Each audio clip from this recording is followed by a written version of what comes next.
Bismillahirrahmanirrahim. Assalamualaikum warahmatullahi wabarakatuh.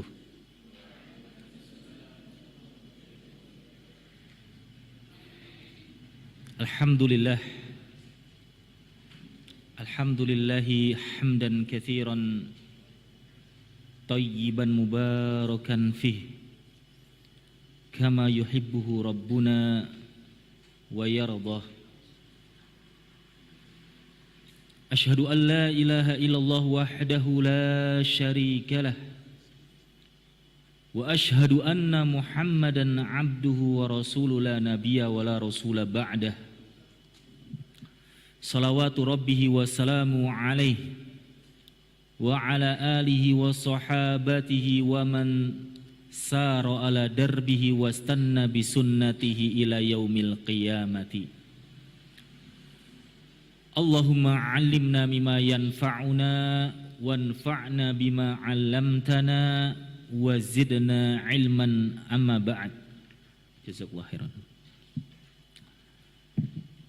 Abna'it talabah wal hadirin wal mustami'in, a'azani Allah wa iyyakum. Semoga salawat dan salam senantiasa tercurahkan kepada baginda Rasulullah sallallahu alaihi wasallam, kepada keluarganya dan orang-orang yang senantiasa mengikuti jalan beliau hingga yaumil qiyamah. Kita lanjutkan ya pembahasan kita kemarin pada bab apa? Siapa yang masih ingat? Qada'il hajah. Bab qada'il hajah, bab buang hajat. Hadis nomor 80. Wa an Abi Hurairah radhiyallahu anhu, dari sahabat Abu Hurairah, semoga Allah meridhoinya, beliau pernah mengatakan, qala Rasulullah sallallahu alaihi wasallam, bersabda Rasulullah sallallahu alaihi wasallam, ittaqul la'inina. Ittaqu. Antum sering dengar kata ittaqu, apalagi ketika khutbah Jumat. Iya enggak? Ketika khatib mengatakan ittaqullah, ittaqullah, apa artinya ittaqu? Ya, bertakwalah kepada Allah. Apa artinya bertakwa? Tergantung konteksnya. Sebagian ulama mengatakan ittaqu artinya ihdaru, waspadalah. Ada yang mengatakan tajannaba manaha anhu, jauhilah apa yang Allah haramkan, apa yang Allah larang. Misalnya ittaqun namimah, jauhilah namimah. Ittaqul ghibah, jauhilah ghibah. Ittaqul hasad, jauhilah hasad. Konteks yang lain, ittaqu bermakna al-khauf, bermakna takut. Contohnya apa? Ittaqu yauman turja'una fihi ilallah. Takutlah kalian kepada hari di mana kalian dikembalikan kepada Allah. Ini artinya ittaqu, artinya takutlah. Nah, kalau di sini maknanya adalah jauhilah, waspadalah, la'inin, berasal dari kata la'nat. La'in itu fa'il dari la'ana. Bisa berarti fa'il, bisa berarti isim maf'ul, objek. Kalau dia bermakna subjek, artinya takutlah kepada dua orang yang melaknat. Kalau diartikan sebagai objek, takutlah pada perbuatan yang mendatangkan laknat. Dua perbuatan yang mendatangkan laknat. Dan dua-duanya sama-sama bermakna benar. Artinya jauhilah dua perbuatan yang kalau engkau lakukan bisa mendatangkan laknat dari orang lain. Taib, apa dua perbuatan tersebut? Alladzi yatakhalla fi tariqin nas, yang bertakhalla. Takhalla itu artinya BAB, buang air besar. Kenapa dinamakan takhalla? Itulah indahnya syariat Islam. Islam itu tidak menggunakan kata-kata yang vulgar, ya, kayak bahasa Indonesia. Sebagian ada yang ngomong dengan bahasa tanda kutip yang nggak bagus untuk mengungkapkan buang hajat. Ya kita sebenarnya kalau sudah belajar seperti ini ya, antum santri, gunakanlah bahasa yang sopan. Mau kemana? Buang hajat Ustadz. Nah itu bagus.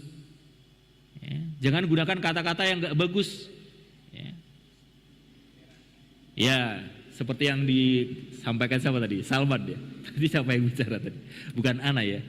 Ada kata-kata yang gak bagus. Ya, kalau antum santri harusnya pakai kata-kata yang bagus. Misalnya buang hajat Ustadz, ke belakang Ustadz, ke WC Ustadz. Itu lebih enak didengar daripada kita langsung to the point bilang B. Nah, ana sensor. Nah, itu gak bagus. Takholla itu dari kata kholi. Ya artinya menyepi, sendirian, menyepi, apa namanya, bukan menyepi itu menyendiri. Kenapa dinamakan takholla? Karena biasanya orang BAB itu apa? Mencari tempat yang sepi, menyendiri. Gak ada orang BAB jamaah gitu ya. Ya, sendiri-sendiri. Itu dinamakan takholla. Yang dia BAB di jalan umum, jalan yang digunakan untuk lewat orang. Entah itu jalan masih sudah aspal atau jalannya masih tanah. Di desa ini kan banyak jalan-jalan di antara kebun, ini kebun, tengahnya ada jalan.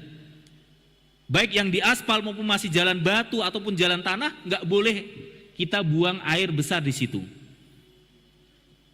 Audhillihim, yang kedua, tidak boleh kita buang hajat di tempat yang biasa digunakan untuk berteduh. Entah itu pohon besar, entah itu bangunan yang ada atapnya, pokoknya tempat orang berteduh. Orang-orang menjadikan tempat tersebut sebagai tempat berteduh. Kemudian kita BAB di situ, nggak boleh. Dan ini mendatangkan laknat dari siapa? Dari orang lain. Nanti kita jelaskan. Hadis ini sahih diriwayatkan Imam Muslim. Ya, nomor 269. Wa zada Abu Dawud an Mu'ad. Adapun Abu Dawud sama meriwayatkan hadis yang serupa, tapi memberi satu tambahan. Berarti nanti ada 3. 1, buang air besar di jalan umum. 2, buang air besar di tempat orang berteduh. Yang ketiga yang ditambahkan oleh Abu Dawud dari sahabat Mu'ad bin Jabal, yaitu al-mawarid. Al-mawarid itu jamak dari maurid yang artinya mata air. Kalau bahasa Jawanya apa? Tok. Ya, sendang. Itu nggak boleh kita buang hajat di situ, tidak boleh. Ya, tidak boleh buang air kecil maupun buang air besar di situ. Dan hadis ini sahih. Adapun lafaz lengkapnya, ya, ittaqul mala'in. Takutlah kalian kepada tempat-tempat yang dilaknat. Maksudnya tempat-tempat yang dilaknat ini, tempat ini bukan tempat yang jelek, bukan. Bukan tempat yang dilaknat Allah, bukan. Tapi tempat ini bisa mendatangkan laknat dari orang-orang yang singgah padanya. Kapan? Jika kita melakukan sesuatu di dalamnya, yaitu al-baroz. Al-baroz itu artinya BAB. Jadi BAB itu banyak ya. Ada takholla, ghaid, baroz. Kemarin apa saja? Ya, baroz itu adalah nama sebuah tempat yang luas. Kenapa BAB dinamakan baros? Karena biasanya orang zaman dulu belum punya WC. Masih sedikit yang punya WC. Kalau mereka buang hajat, mereka cari tempat yang luas. Ya di padang pasir, ya beda dengan di negara kita ya. Di padang pasir yang luas, menjauh sehingga tidak kelihatan oleh orang lain. Ya, itu adalah cara mereka zaman dahulu buang hajat. Makanya dinamakan dengan baros. Fil mawarid, yaitu buang hajat di mata air. Wa qari'atit thoriq, dan di tengah jalan. Wadil, dan di tempat digunakan untuk berlindung atau bernaung atau berteduh. Jadi 3 ya. Kemudian ada lagi riwayat Imam Ahmad dari sahabat Abdullah bin Abbas radhiyallahu anhuma, au naq'ima'in, atau tempat tergenangnya air. Ini agak mirip dengan mata air, tapi kalau mata air itu keluar dari tanah, ya kemudian menjadi genangan air. Kemudian ada yang mengalir, ada yang tidak. Sedangkan yang dimaksud oleh riwayatnya Imam Ahmad itu adalah genangan air, entah itu mata air atau bukan. Contoh nih, ada tanah, tanahnya bolong, kemudian turun hujan. Kemudian tanah tadi apa? Yang bolong tadi, tanah yang berlubang tadi apa? Terisi air, jadi menggenang. Nah, ini yang dimaksud di dalam hadisnya Imam Ahmad. Akan tapi hadis ini dhaif. Walaupun hadis ini dhaif, tapi maknanya sahih. Kalau antum nemu ada tanah yang cekung kemudian ada air di situ, nggak boleh Kak antum buang air kecil di situ, buang air besar di situ. Taib, alasannya apa nanti kita jelaskan. Wa akhraja Tabrani an-nahya ani qada'i hajah tahta asjar al-musmirah wa dhaffatin nahar al-jari. Adapun Imam Tabrani, beliau membawakan satu riwayat tentang larangan buang hajat di bawah pohon yang berbuah. Berarti berapa? 5. Di bawah pohon yang berbuah. Entah buahnya dimakan atau buahnya dimanfaatkan untuk hal-hal yang lain. Karena ada pohon yang berbuah dimanfaatkan buahnya, tapi buahnya tersebut tidak dimakan. Contohnya apa ya? Dijelaskan oleh para ulama seperti itu. Baik yang dimakan seperti pohon pisang, pohon apel, pohon mangga, pohon duren. Tapi ada pohon yang berbuah tapi tidak untuk dimakan. Wallahu alam untuk apa? Tidak tahu. Yang jelas disebutkan oleh para ulama seperti itu. Intinya ada sebuah pohon yang dimanfaatkan oleh manusia kemudian kita BAB di situ. Itu tidak boleh. Ya. Akan tapi riwayat yang disampaikan oleh Imam Tabrani ini juga lemah, dhaif. Walaupun maknanya lemah, akan tetapi hadis ini adalah sahih maknanya, ya, benar maknanya, dan kita memang tidak boleh buang hajat di tempat-tempat seperti itu. Taib, kita akan bahas faedahnya.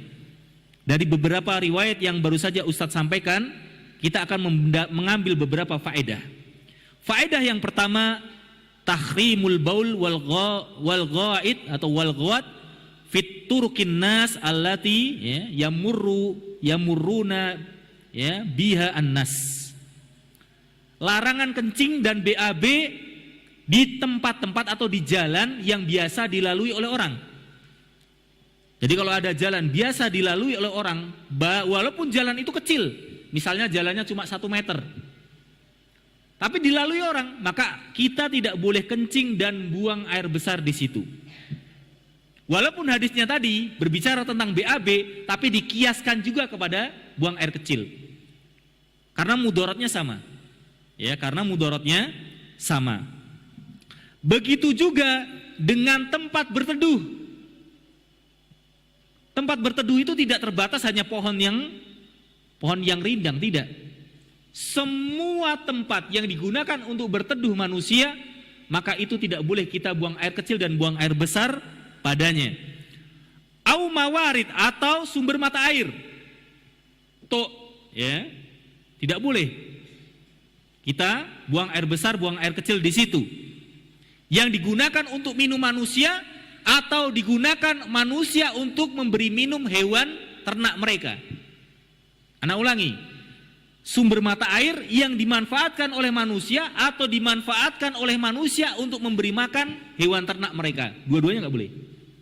Ya, tidak boleh kita buang hajat di situ. Dan juga pohon yang berbuah. Walaupun hadisnya dhaif, tapi kita pakai dalil yang lain. Apa dalil yang lain? Yaitu la darar wala dirar. Hadis sahih, Rasulullah sallallahu alaihi wasallam mengatakan la darar wala dirar. Tidak boleh kita memberi mudarat kepada orang lain dan membalas mudarat orang lain. Mudarat itu artinya membahayakan orang lain, mencelakai orang lain, merugikan orang lain. Ini hadisnya luar biasa. Hadisnya pendek, tapi bisa dibawa kepada semua perbuatan yang merugikan orang lain. Apa dalilnya? La darar wala dirar. Tidak boleh memudaratkan, membahayakan orang lain dan membalas mudarat orang lain. Taib. Bisa juga kita pakai surat Al-Ahzab ayat 58. Walladzina yu'dunal mu'minina wal mu'minat. Mereka orang-orang yang menyakiti, yang merugikan orang-orang yang beriman, baik laki-laki maupun perempuan, bi ghairi maktasabu, tanpa ada sebab. Ya, kita merugikan orang lain pada orang lain tersebut tidak merugikan kita, tanpa ada sebab. Faqad ihtamalu buhtanan wa itsman mubina. Itsman dosa, mubina jelas. Jadi orang yang merugikan orang lain, dia mendapatkan dosa yang jelas. Dan ketika kita buang air besar di tempat-tempat yang baru saja disebutkan tadi, walaupun hadisnya dhaif, tapi tetap itu merugikan orang lain. Dan itu adalah itsman mubina, dosa yang sangat-sangat jelas. Baik. Apakah hanya terbatas pada 5 tempat ini, Ustadz? Tidak. Semua tempat yang itu mendatangkan manfaat bagi orang lain, maka dikiaskan, dianalogikan terhadap yang 5 tadi. Di lapangan sepak bola, kan nggak ada lapangan sepak bola di sini, ya nggak? Di sini nggak ada lapangan sepak bola. Tapi boleh nggak antum BAB di lapangan sepak bola? Wallah, tiba-tiba ada orang main bola, lagi nendang, nginjak, ya nginjak harta karun. Ya. Tidak boleh. Semua tempat yang diambil manfaatnya oleh manusia, maka kita tidak boleh buang air besar dan buang air kecil di situ. Baik. Kemudian faedah yang berikutnya, inna taghawat aul baul fi hadhil amakin wa amsalha yusabbibu la'nan nasi li fa'ilihi. Dengan kita BAB dan buang air kecil di tempat-tempat yang baru saja ana sebutkan tadi, itu mendatangkan laknat dari orang lain. Makanya sering kita dapati tulisan ya, sopo sing buang hajat ning kene tak dongake ndang mati. Ada enggak antum dapat tulisan seperti itu? Ana dapat tulisan di sini nih, di kalau mau tanjakan itu, sing buang sampah ning kene tak dongake ndang mati misalnya. Itu laknat itu. Apa itu laknat? Laknat itu adalah doa li ibadin nasi an rahmatillah. Yaitu doa untuk menjauhkan seseorang dari rahmat Allah. Apakah boleh mendoakan laknat bagi orang lain? Disebutkan oleh para ulama, boleh. Mendoakan laknat bagi orang lain boleh apabila ada sebab-sebab yang diperbolehkan syar'i. Dan di hadis ini mengisyaratkan kita boleh mendoakan orang-orang yang melakukan hal-hal yang seperti ini. Kita penduduk desa nih, punya mata air yang kita jadikan sumber kehidupan kita. Setiap hari kita ambil air di situ untuk air minum. Setiap hari kita pergi ke mata air tersebut, kita bawa pulang untuk masak. Kemudian tiba-tiba ada batangan kuning yang mengambang di situ. Kemudian kita doakan, ya Allah, semoga engkau timpakan musibah kepada si fulan yang BAB di sini. Kata para ulama boleh. Maka waspada, hati-hati. Hati-hati terhadap perbuatan yang bisa mendatangkan doa laknat dari orang lain. Dikiaskan kepada permasalahan yang lain. Contoh saja. Kita melakukan suatu tindakan yang membuat orang lain marah, nyumet mercon. Duar. Orangnya sudah tua ya, jantungnya sudah deg-degan. Ketika duar kaget ya, berdoa dia, ya Allah, aku iso ngunek kemercon muga-muga gitu. Hati-hati itu. Ya, enggak boleh. Maka hindari perbuatan-perbuatan yang bisa mendatangkan laknat dari orang lain. Ya, tidak hanya terbatas kepada permasalahan yang disebutkan di dalam hadis ini. Baik, jadi laknat itu artinya adalah ya, menjauhkan seseorang dari rahmat Allah. Kenapa seseorang boleh mendoakan keburukan bagi orang lain? Karena dia posisinya sebagai orang yang terdolimi.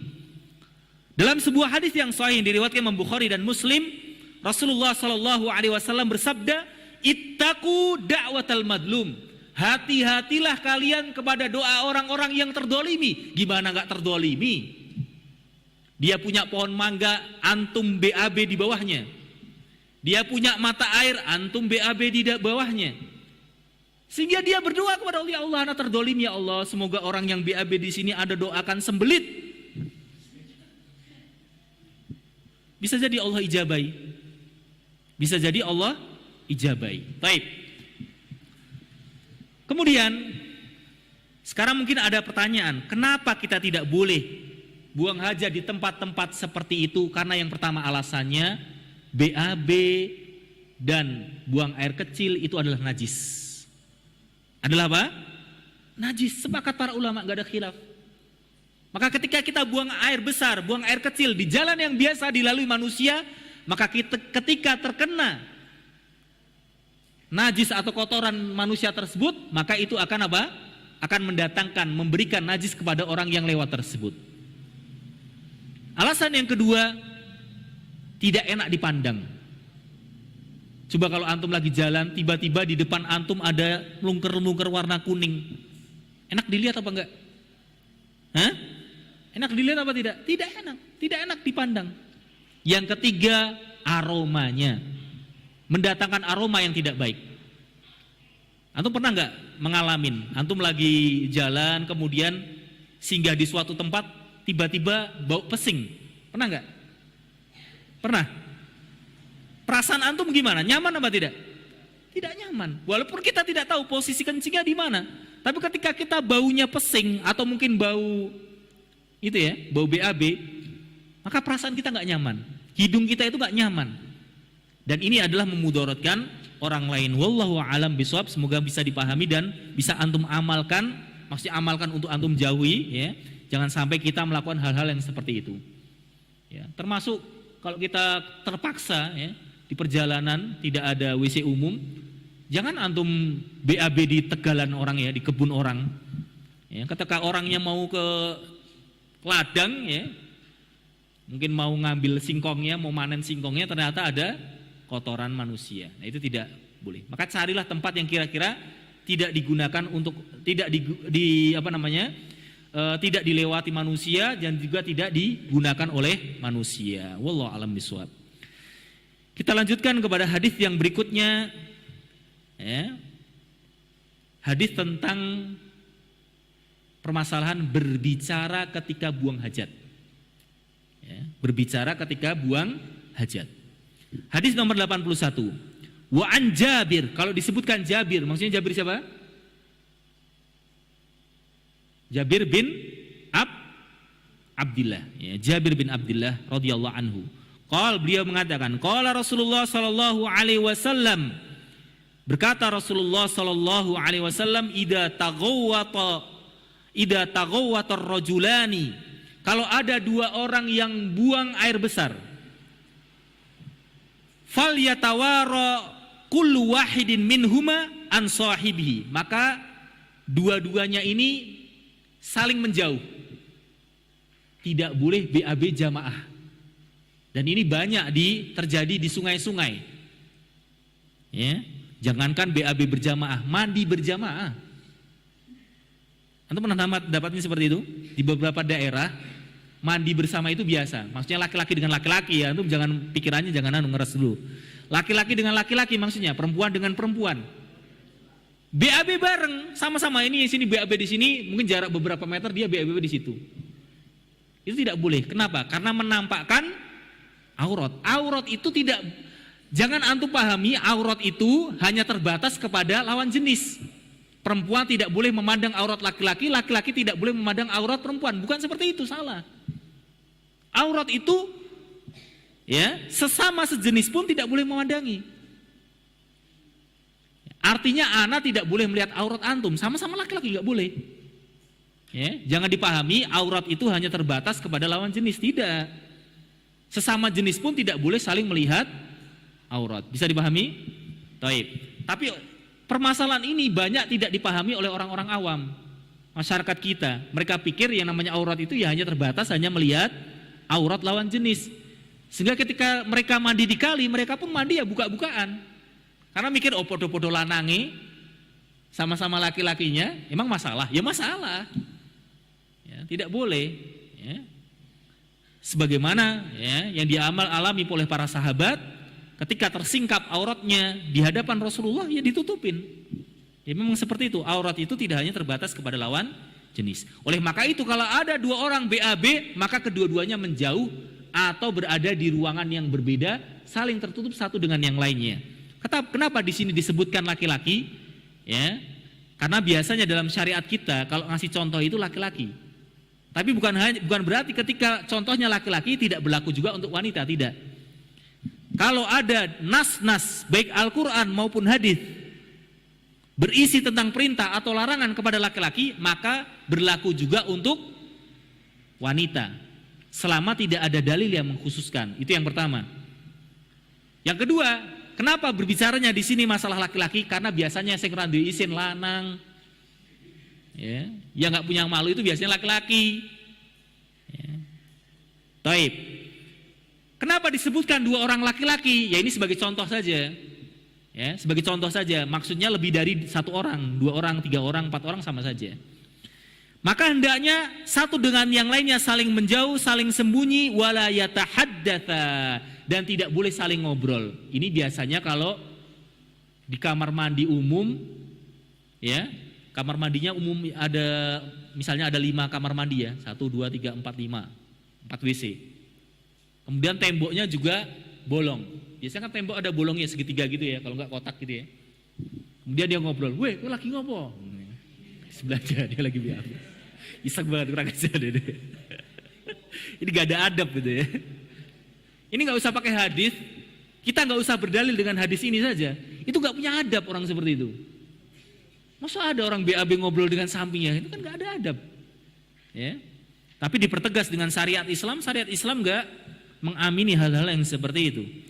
Fa innallaha yamkutu ala dzalika, sesungguhnya Allah murka. Allah murka kepada yang seperti itu. Kepada yang seperti itu apa? Seperti itunya kembali kepada 2 perkara yang baru saja disebutkan. Kepada seseorang atau 2 orang yang BAB kemudian dalam satu tempat. Tidak ada batasnya, tidak saling menjauh, bisa saling melihat aurat satu dengan yang lainnya. Bisa jadi ala dzalika, Allah murka kepada hal tersebutnya kembali kepada 2 orang yang ketika BAB saling berbicara, saling ngobrol. Itu dua-duanya sama-sama dimurkai oleh Allah Subhanahu wa taala. Rawahu Ahmad, hadis ini diriwayatkan Imam Ahmad, wa sahhahahu Ibnu Sakan, ya, dan disahihkan oleh Ibnu Sakan, wa Ibnu Qattan, dan disahihkan juga oleh Ibnu Qattan, wa huwa ma'lul. Hadis ini ma'lul. Ma'lul itu artinya hadis ini ada penyakitnya. Maksudnya penyakit itu hadisnya dhaif. Ya, hadisnya enggak sahih. Ana sudah jelaskan kepada antum ya. Hadis sahih. Sahih itu artinya sehat. Berarti lawannya sehat? Sakit. Sakit bahasa Arabnya illah. Hadis yang ada illahnya, ada penyakitnya dinamakan dengan ma'lul. Hadis yang berpenyakit. Kenapa hadis itu berpenyakit? Banyak sebab. Di antaranya salah satu perawinya hafalannya lemah. Nah, ini penting bagi antum nih. Makanya hafalan antum diperkuat. Al-Qur'annya dimutkinkan. Seorang perawi itu hafalannya harus kuat. Ya, kalau dia hafalannya lemah, maka hadisnya nggak diterima, ditolak. Ya, di sini ada ya salah seorang perawinya yang hafalannya lemah, ya, yaitu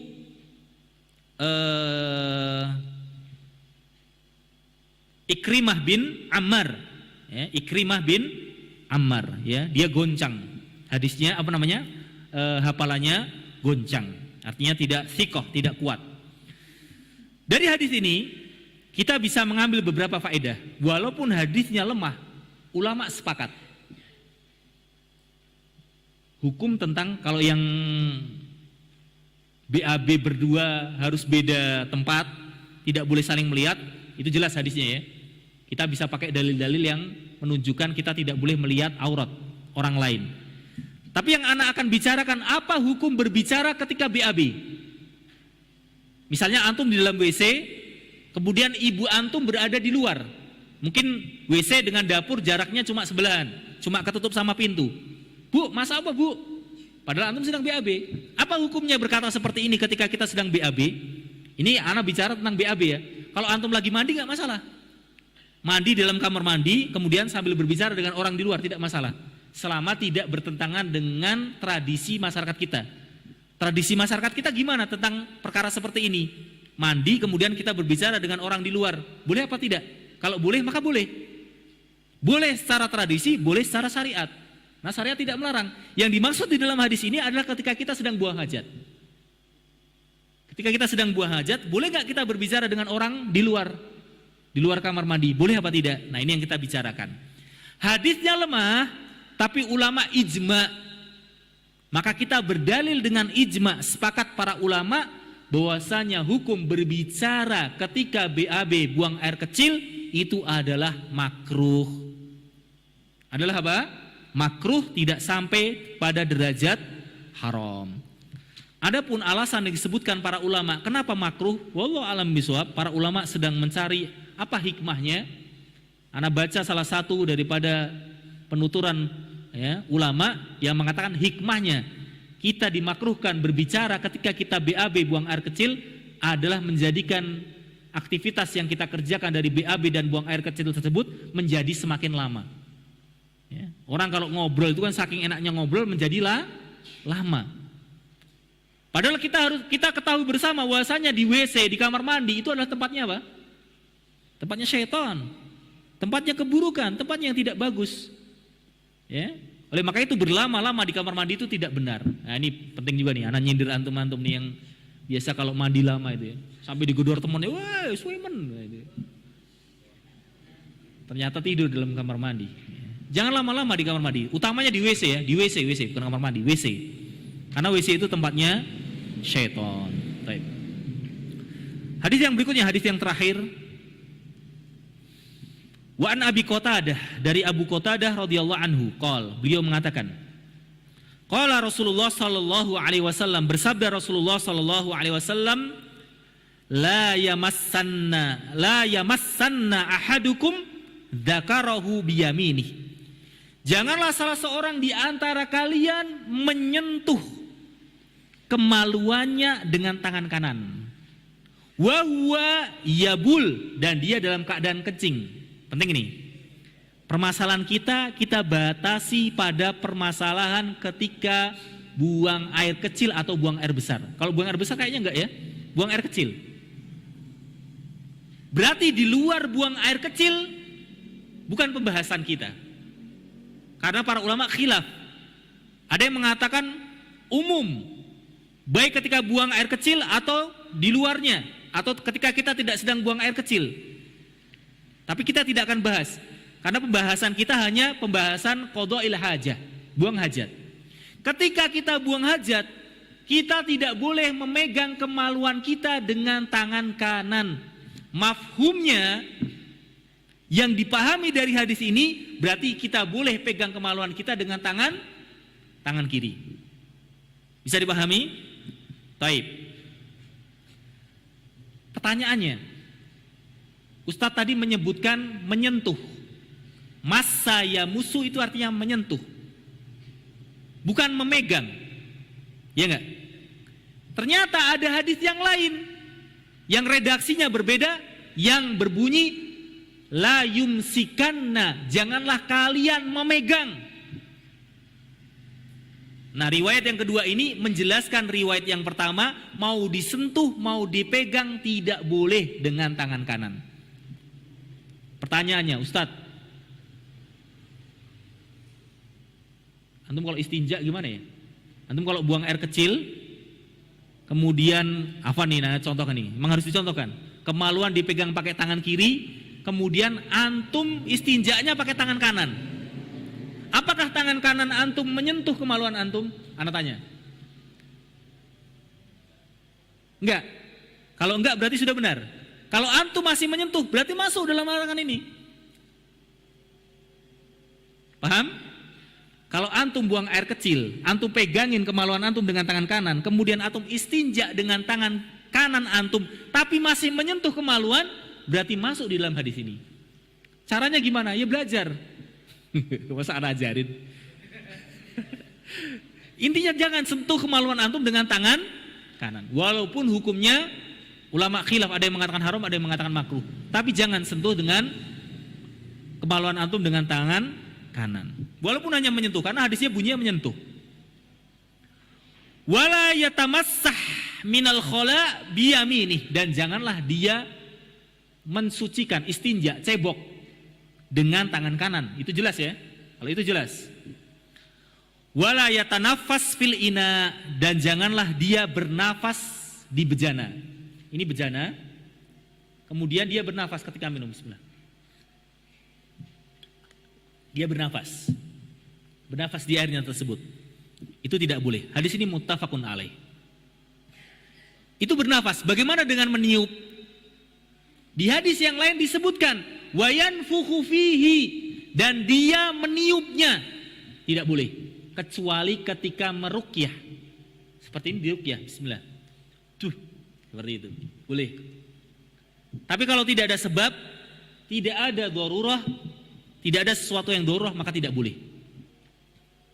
Walaupun airnya panas. Syekh Muhammad bin Shalih Al-Utsaimin ketika mensyarah hadis ini, beliau mengatakan, sebagian ulama, anak katakan ini, sebagian ulama memperbolehkan meniup air yang masih panas apabila memang dia sangat membutuhkan untuk minum. Mungkin dia kepedesan, gak sabar gitu ya, airnya masih panas, kemudian dia tiup. Sebagian ulama memperbolehkan. Sebagian yang lain tidak memperbolehkan. Tapi beliau memberi solusi. Bagaimana solusinya? Sediakan 2 bejana, 2 tempat air, kemudian dia apa? Dituang seperti itu sampai dingin, atau dikipasi dengan tangan seperti ini, atau dengan kipas angin atau apapun. Tapi anak katakan sebagian ulama memperbolehkan. Ya, tapi lebih hati-hatinya jangan antum lakukan karena ada hadisnya. Ya, kecuali dalam keadaan yang sangat darurat sekali, maka boleh kita lakukan. Taib, anak ulangi lagi. Yang pertama, kita tidak boleh menyentuh, apalagi memegang kemaluan kita dengan tangan kanan. Kenapa? Karena kanan itu adalah anggota tubuh kita yang kita gunakan untuk makan. Bayangkan, suatu tangan yang antum gunakan untuk makan, habis megang kemaluan antum. Antum yakin kemaluan antum bersih? Ya, tidak yakin. Mungkin ada sesuatu yang memudaratkan, bakteri, kuman dan sebagainya. Maka hindari memegang kemaluan dengan tangan kanan. Dikiaskan kepada kemaluan wanita dan dikiaskan kepada dubur, pada anus. Bukan hanya kemaluan tapi anus kita dan juga kemaluan wanita, tidak boleh. Ya. Kemudian tidak boleh istinja, cebok dengan tangan kanan. Itu jelas. Kemudian yang terakhir, tidak boleh bernafas di dalam air seperti ini. Jadi tahan nafas. Makanya kalau minum, ya, jangan langsung gluk. Nanti kita akan masuk ke dalam bab makan dan minum, ada di bab berapa anak lupa. Tidak boleh kita minum itu seperti minumnya kuda itu ya, gluk, terus habis satu gelas dengan sekali tenggak, tidak boleh. Ya, tapi diselang-seling seperti ini. Ya, seperti ini. Antum melihatin anak minum ya. Tidak boleh bernafas di dalam air kecuali dalam keadaan darurat atau ada hajat, misal ruqyah dan sebagainya macamnya. Baik, mungkin itu yang bisa Ustaz sampaikan pada kesempatan malam hari ini. Mohon maaf apabila banyak kekurangan. Semoga yang sedikit ini bermanfaat dan bisa antum amalkan. Kita akhiri kajian kita atau dars kita dengan doa kafaratul majlis. Subhanaka Allahumma rabbana wa bihamdika asyhadu an la ilaha illa anta astaghfiruka wa atubu ilaik. Assalamualaikum warahmatullahi